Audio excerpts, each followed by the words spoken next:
Muy buenas tardes, amados hermanos y hermanas. Está con ustedes otra vez, por la gracia de Dios, el hermano Alexander Castellanos, desde la Iglesia de Cristo, República del Salvador.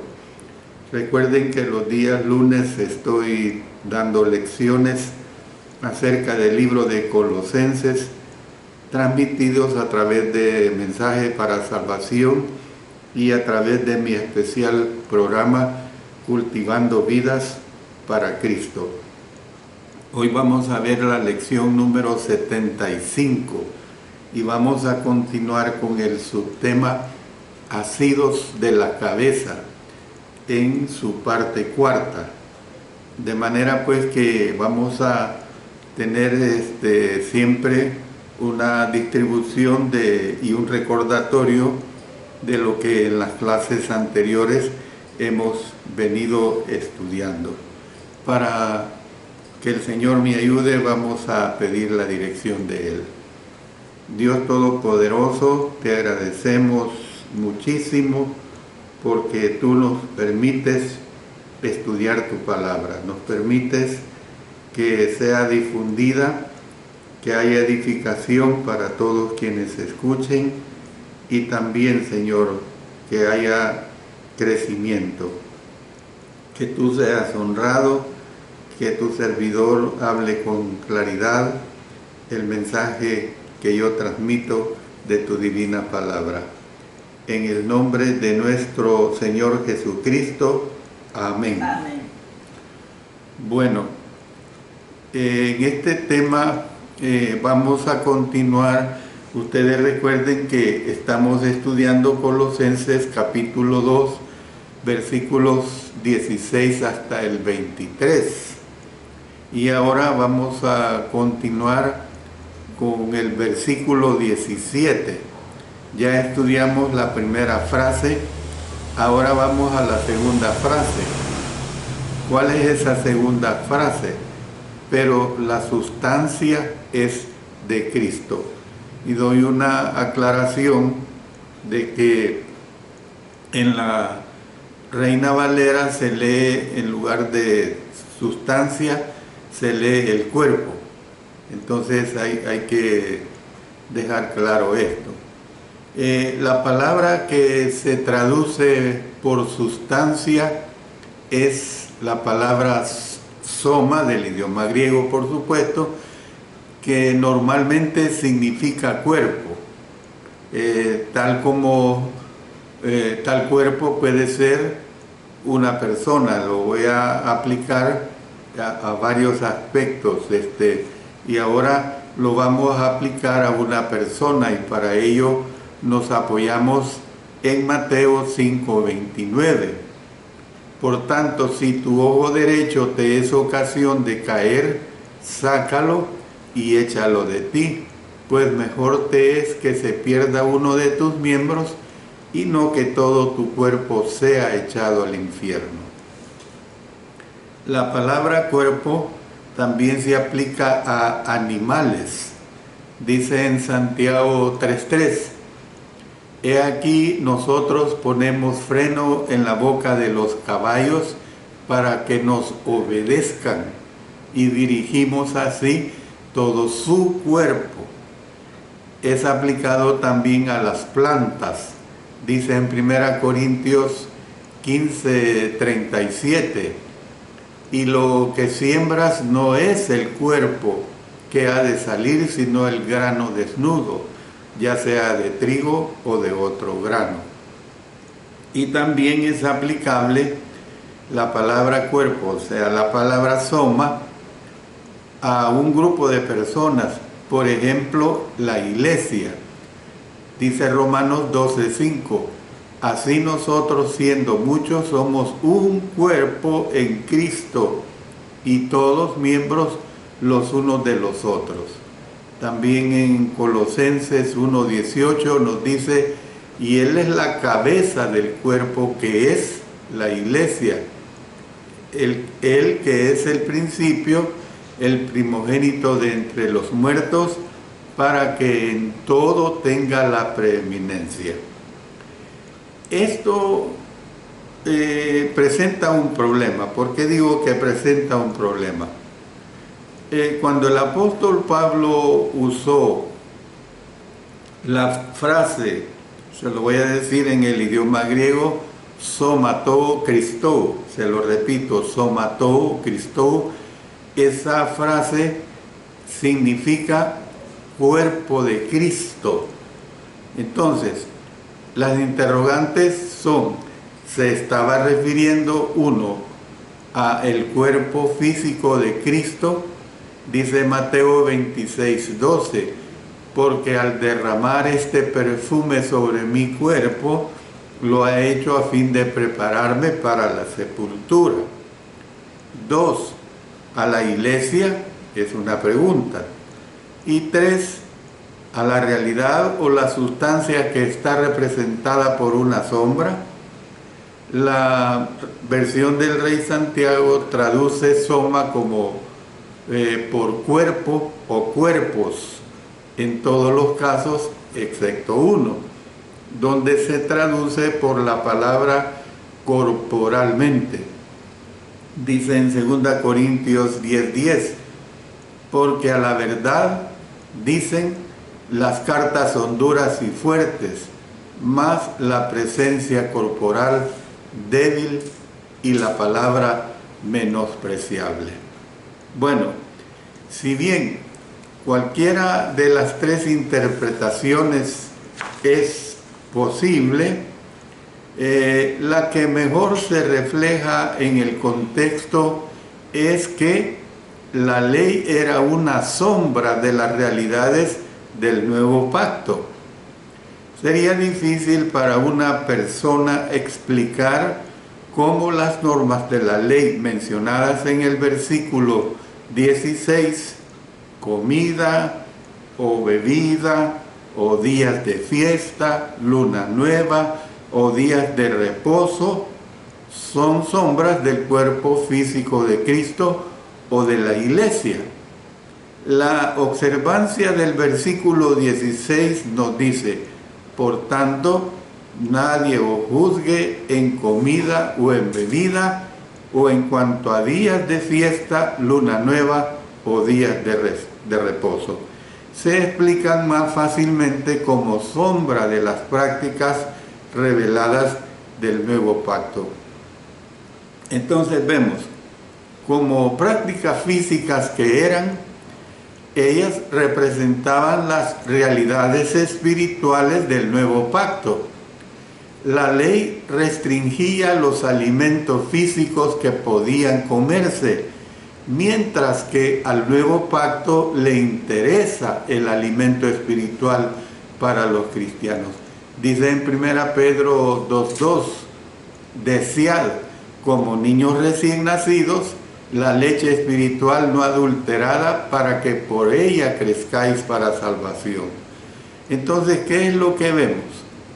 Las celebraciones de las fiestas por medio de los sacrificios de animales anunciaba la conmemoración semanal del verdadero sacrificio, esto es, la muerte de Jesús en la cruz. Dice en 1 Corintios 11, 23 hasta el 25, porque yo recibí del Señor lo que también os he enseñado, que el Señor Jesús, la noche que fue entregado, tomó pan, habiendo dado gracias, lo partió y dijo, tomad, comed, esto es mi cuerpo que por vosotros es partido, haced esto en memoria de mí. Asimismo tomó también la copa después de haber cenado, diciendo, esta copa es el nuevo pacto en mi sangre, haced esto todas las veces que la bebiereis en memoria de mí. Entonces, ¿qué es lo que vemos? Que las escrituras explican otros tipos de la ley y su correspondiente realidad en las prácticas cristianas. Los falsos maestros habían restringido su visión al ver solamente la sombra en lugar de la verdad revelada por Jesús la fuente de la verdad. Nos dice Efesios 4:21, si en verdad le habéis oído y habéis sido por él enseñados conforme a la verdad que está en Jesús. Entonces lo que vemos es que el propósito de la sombra era preparar para la realidad. Dice Gálatas 3:24, de manera que la ley ha sido nuestro ayo para llevarnos a Cristo, a fin de que fuésemos justificados por la fe. Entonces, lo que nosotros vemos es que los que estaban bajo la ley todavía estaban en las tinieblas. Sus ojos estaban cubiertos por un velo. Dice el apóstol Pablo en 2 Corintios 3:14, pero el entendimiento de ellos se embotó, porque hasta el día de hoy, cuando leen el antiguo pacto, les queda el mismo velo no descubierto, el cual por Cristo es quitado, y ellos no acertaban a ver la luz del mundo. Dice Juan 8:12, otra vez Jesús les habló diciendo, yo soy la luz del mundo, el que me sigue no andará en tinieblas, sino que tendrá la luz de la vida, que precisamente fue anunciada por la ley. Entonces, ¿qué es lo que podemos resumir de todo esto? Los cristianos viven en una era de cumplimiento y de realidad, no en la sombra. La ley todavía sirve como una sombra ineficaz de la era cristiana. Los que procuran vivir por el tenue contorno de la ley se pierden la detallada hermosura de la vida cristiana y la vida eterna en los cielos. Bueno, con esto termino esta parte. Ahora vamos ya a entrar al análisis de los versículos 18 y 19. Le voy a dar lectura a los dos versículos y después extracto lo que quiero ir desglosando. Dice, nadie os prive de vuestro premio, afectando humildad y culto a los ángeles, entremetiéndose en lo que no ha visto, vanamente hinchado por su propia mente carnal, y no haciéndose de la cabeza, en virtud de quien todo el cuerpo, nutriéndose y uniéndose por las coyunturas y ligamentos, crece con el crecimiento que da Dios. Bueno, ¿qué es lo que vamos a comenzar a analizar? Verso 18. ¿Cuál frase? La primera. Nadie os prive de vuestro premio. El apóstol Pablo dijo a los colosenses que tuvieran cuidado de los que tratarían de engañarlos. Ya estudiamos en Colosenses 2:4 y les recuerdo, y esto lo digo para que nadie os engañe con palabras persuasivas. Entonces, él decía que tuvieran cuidado de los que tratarían de llevarlos cautivos, pues. Dice Colosenses 2:8, que ya lo estudiamos también. Mirad que nadie os engañe por medio de filosofías y huecas sutilezas, según las tradiciones de los hombres, conforme a los rudimentos del mundo y no según Cristo. Hay en una de las versiones, la versión que usa esta versión es la palabra juzgarlos. Entonces, fíjense, dice Pablo, dice a los colosenses que tuvieran cuidado de los que tratarían de engañarlos y juzgarlos. Dice en Colosenses 2:16, por tanto nadie os juzgue, que ya lo estudiamos por supuesto, en comida o en bebida, o en cuanto a días de fiesta, luna nueva o días de reposo. Luego, fíjense bien, esta frase es bien importante. Dijo, nadie os prive. Esta aseveración es un mandamiento para una acción continua. Hay frases que con solo pronunciarlas se está diciendo que la acción es continua, que se sigue dando, pues. Entonces, el apóstol estaba mandando a los hermanos no permitir que las falsas enseñanzas continuamente les arrebataran los beneficios provistos por Jesús. Esta declaración es continua también para nosotros, porque no podemos decir era para los hermanos en Colosas y para nosotros no. Entonces, ¿qué de nuestra vida cristiana? Al incitar a los colosenses a salir de las realidades que Jesús produjo, los falsos maestros estarían privándolos de su premio. Este es el único pasaje del Nuevo Testamento en que aparece la palabra privar, que es la palabra griega katabraveu.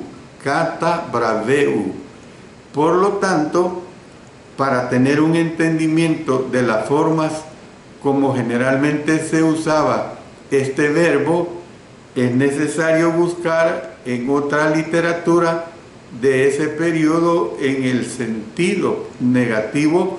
En el sentido negativo significaba decidir en contra, del mismo modo que un árbitro podría excluir a una persona del recibo de un premio. Es probable que el apóstol Pablo estuviera refiriéndose a los juegos griegos de aquella época.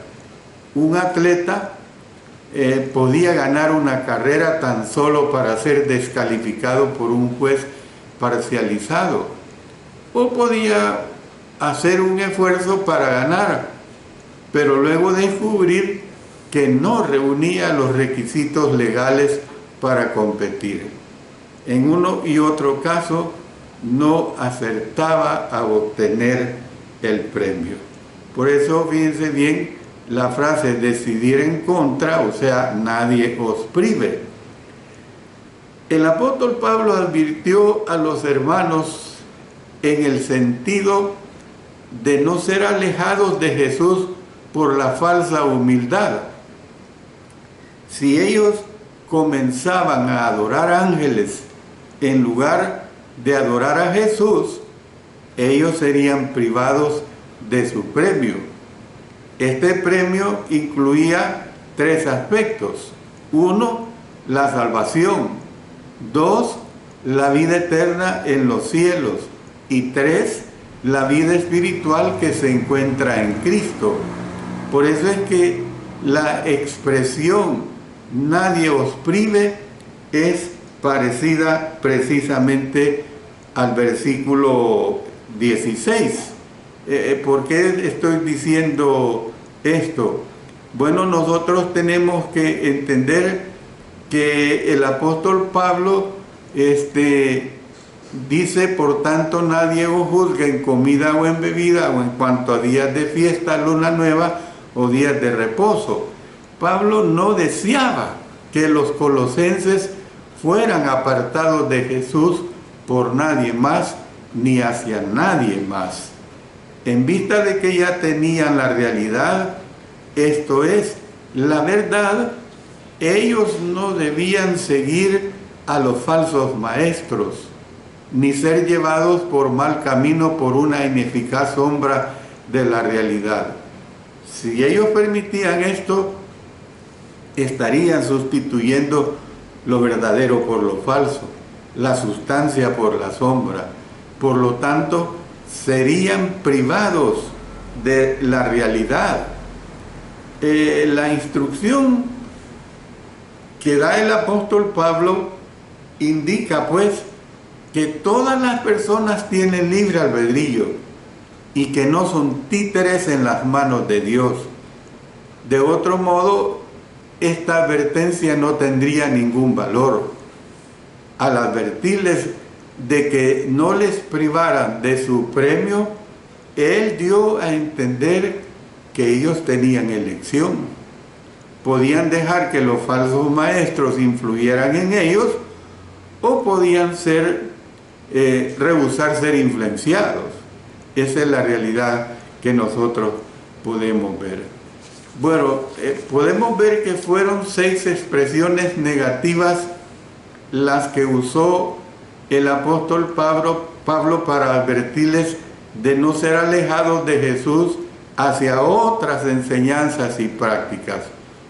Fueron 4 advertencias las que se dieron en Colosenses 2, versículos 18 y 19. Y lo vamos a leer. Miren: nadie os prive de vuestro premio, afectando humildad y culto a los ángeles, entremetiéndose en lo que no ha visto, vanamente hinchado por su propia mente carnal, y no haciéndose de la cabeza, en virtud de quien todo el cuerpo, nutriéndose y uniéndose por las coyunturas y ligamentos, crece con el crecimiento que da Dios.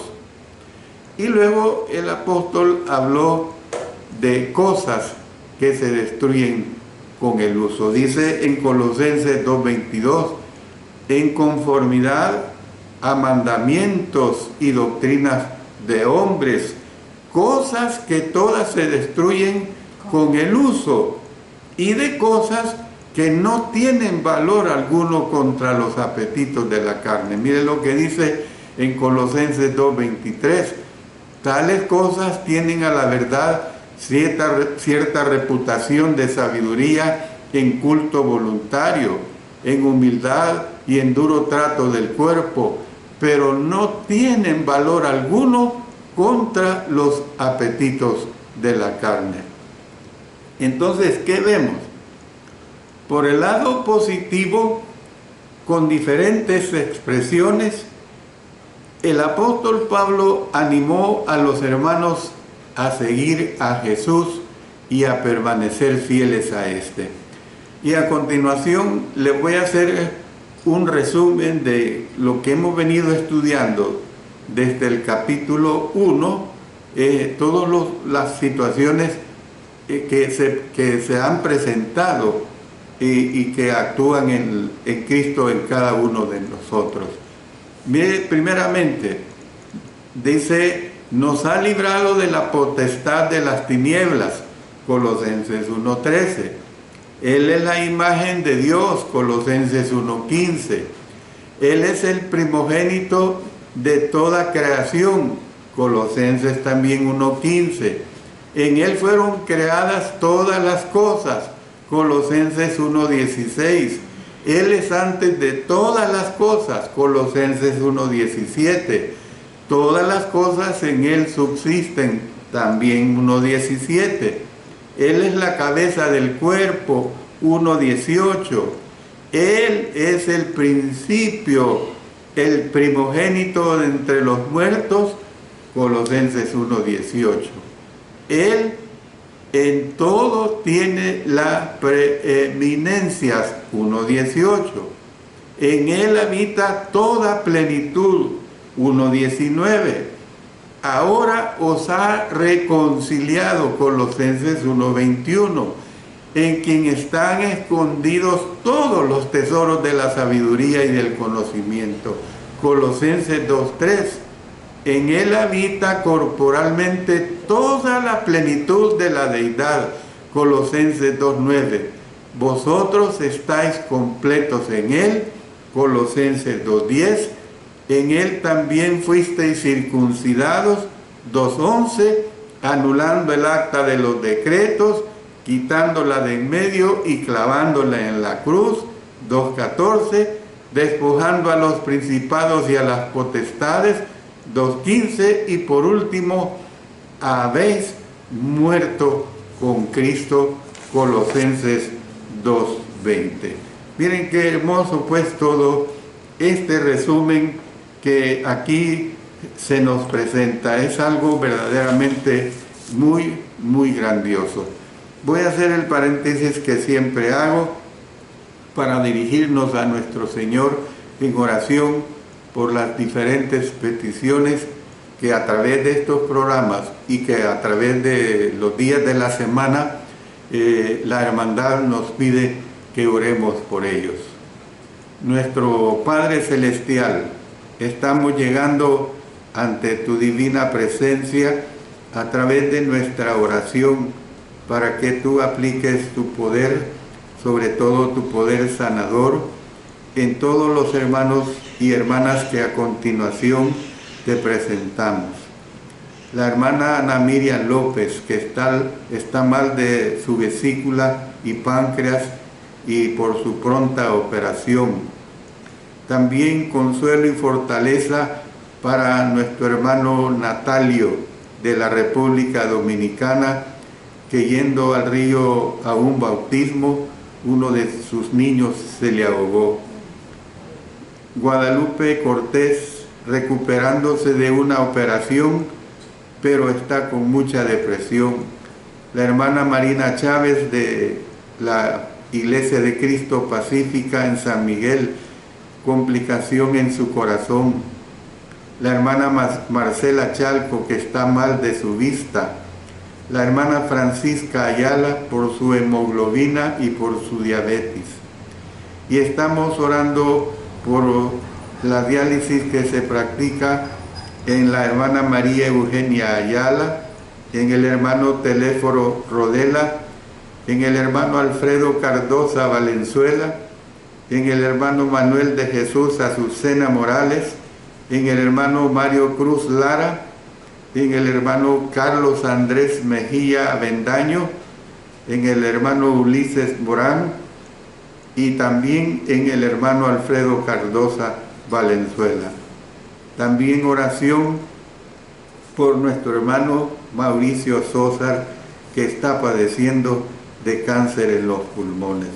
Padre Celestial, en tus manos ponemos a todos ellos. Sabemos que tú tienes el poder para darles sanidad. Todo lo hacemos en el gran nombre de nuestro Señor Jesucristo. Amén. Amén. Bueno, voy a continuar con la tercera frase, y esta frase está en el versículo 18 de Colosenses 2. Esta frase dice acá: afectando humildad y culto a los ángeles. Los potenciales defraudadores podían alejar de Jesús a los colosenses por medio de afectar humildad y culto a los ángeles, o sea, un culto que no les pertenece a ellos. El uso que por lo general se le da a la palabra telo, la palabra griega telo, que se traduce por afectando, es tener ganas, es desear o también es querer. Miren lo que dice Mateo 1:19. José, su marido, como era justo y no quería infamarla, quiso dejarla secretamente. Bueno, Mateo 8:2. Y he aquí vino un leproso y se postró ante él diciendo: Señor, si quieres, puedes limpiarme. En este contexto, usada con la preposición griega en, se entiende mejor si se le da el significado de tener el gusto de, o sea, cuando estamos usando la frase, la palabra afectando, que decía es tener ganas, desear, querer. Entonces, en este contexto, usada con la preposición griega en, se entiende mejor si se le da el significado de tener el gusto de o de deleitarse en. Fíjense bien, de deleitarse en. Estos engañadores daban la apariencia de una humilde piedad que era falsa. se deleitaban en humillarse a vista de los demás. En las frases que siguen, el apóstol Pablo usó 4 participios griegos para recalcar que los colosenses habían de evitar ser atraídos por ciertas prácticas. Y yo se las menciono en estos 4 participios griegos y usted póngale especial cuidado. Número 1, afectando humildad y culto a los ángeles, Colosenses 2:18. Número 2, entremetiéndose en lo que no ha visto, Colosenses 2:18. Número 3, vanamente hinchado por su propia mente carnal, Colosenses 2:18. Y número 4, no haciéndose de la cabeza, Colosenses 2:19. Usted ha notado el énfasis que yo le he dado en la pronunciación a las 4 palabras: afectando, entremetiéndose, hinchado y haciéndose. La palabra del idioma griego tapeinoprosune, se la pronuncio otra vez, tapeinoprosune, se traduce por humildad. Se traduce por humildad aquí. Es decir, nadie os prive de vuestro premio, afectando humildad y culto a los ángeles. O sea, ¿por qué dar culto a los ángeles? Los ángeles no tienen nada que ver de recibir un culto. Entremetiéndose en lo que no ha visto, vanamente hinchado por su propia mente carnal. Y también en el versículo 23 dice: tales cosas tienen a la verdad cierta reputación de sabiduría en culto voluntario, en humildad y en duro trato del cuerpo, pero no tienen valor alguno contra los apetitos de la carne. Y en otros versículos, mire lo que dice en Hechos 20:19: sirviendo al Señor con toda humildad y con muchas lágrimas y pruebas que me han venido por las acechanzas de los judíos. Efesios 4:2: con toda humildad y mansedumbre, soportándoos con paciencia los unos a los otros en amor. Luego Filipenses 2:3: nada hagáis por contienda o por vanagloria, antes bien con humildad, estimando cada uno a los demás como superiores a él mismo. Otros autores neotestamentarios enseñaron pues la importancia de ser humildes delante de Dios. Por ejemplo, Santiago en el capítulo 4, versículo 10, dice lo siguiente: humillaos delante del Señor y Él os exaltará. Luego dice también en 1 Pedro 5 y 6: igualmente, jóvenes, están sujetos a los ancianos, y todos sumisos unos a otros, revestidos de humildad, porque Dios resiste a los soberbios y da gracia a los humildes. Humillaos, pues, bajo la poderosa mano de Dios, para que Él los exalte cuando fuere tiempo. Entonces, vemos que en este contexto, no obstante, la palabra se vincula con culto a los ángeles, dando como resultado un uso en el sentido negativo de humildad. El apóstol Pablo estaba hablando de humildad artificial, que es hipocresía, o sea, la falsa humildad, pues, es lo que hay que entender. Lo que nos dice la falsa humildad en la Nueva Versión Internacional Ahí en lugar de poner hipocresía, dice falta humildad.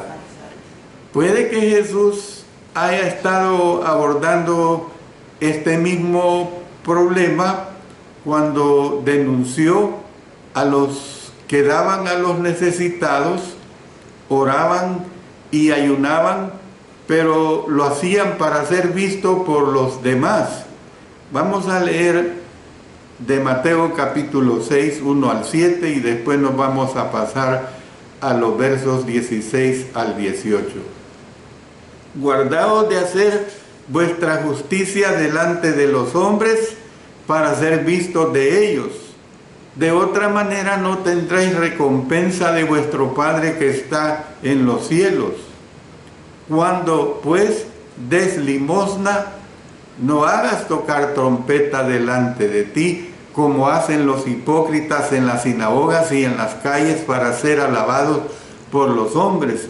De cierto os digo que ya tienen su recompensa. Mas cuando tú des limosna, no sepa tu izquierda lo que hace tu derecha, para que sea tu limosna en secreto, y tu Padre que ve en lo secreto te recompensará en público.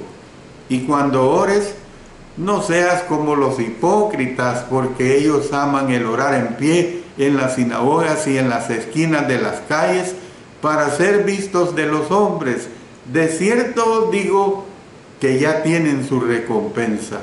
Mas tú, cuando ores, entra en tu aposento y cerrada la puerta, ora a tu Padre que está en secreto, y tu Padre que ve en lo secreto te recompensará en público.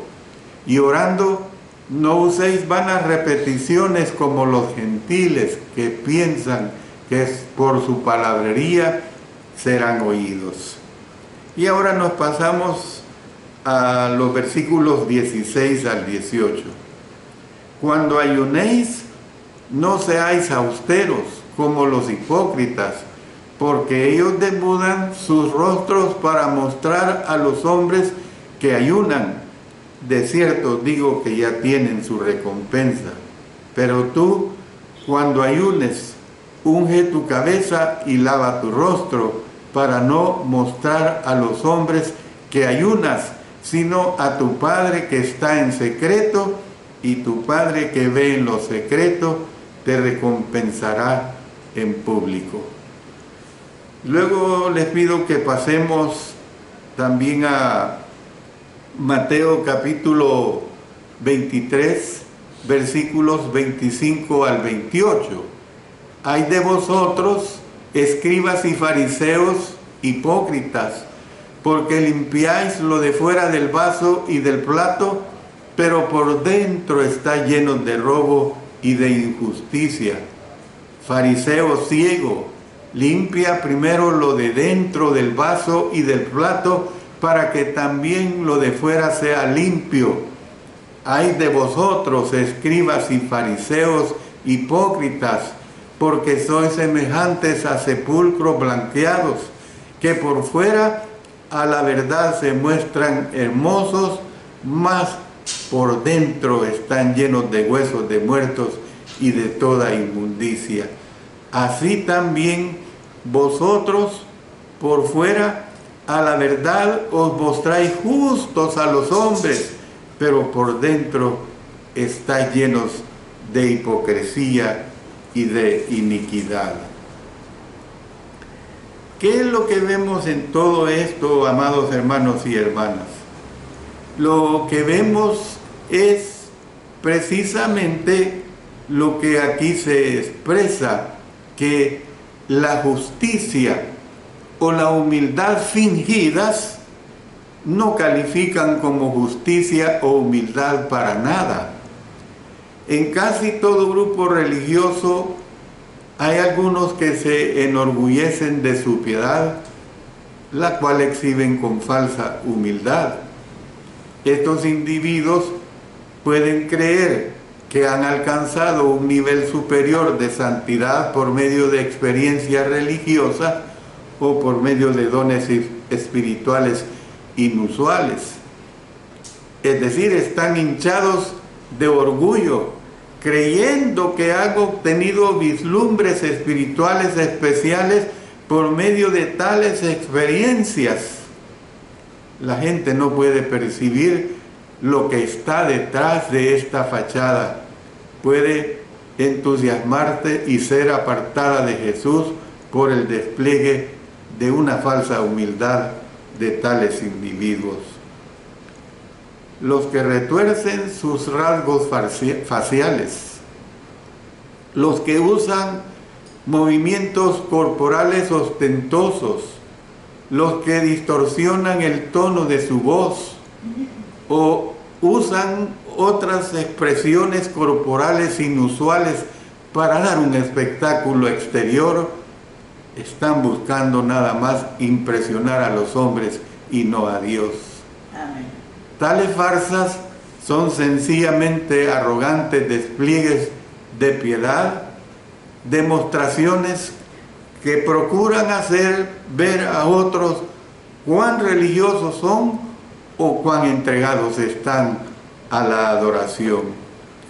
Por eso es que vemos que el apóstol Pablo también advirtió de ese culto a los ángeles. Advirtió de ese culto a los ángeles de una forma grande. Pero yo quiero decirles, yo quiero dejar esta parte del culto a los ángeles para la lección que vendrá el próximo lunes, porque quiero dar una enseñanza clara a lo que el apóstol Pablo nos está enseñando acerca de ese culto a los ángeles.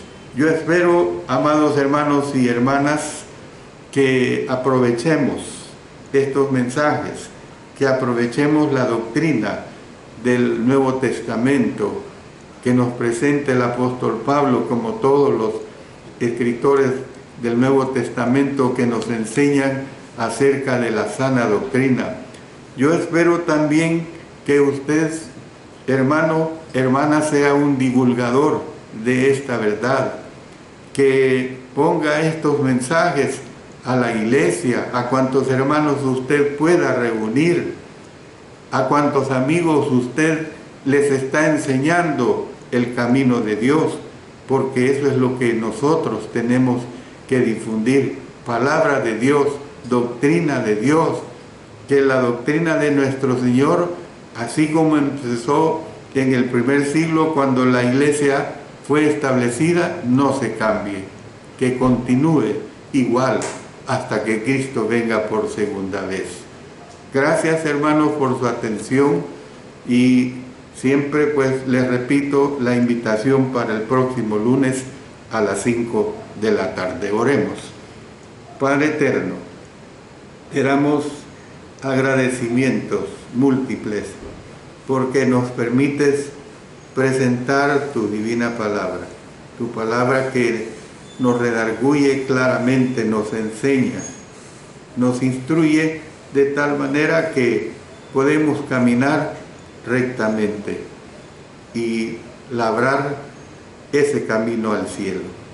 Gracias, Señor, por ello, en el poderoso nombre de nuestro Señor Jesucristo.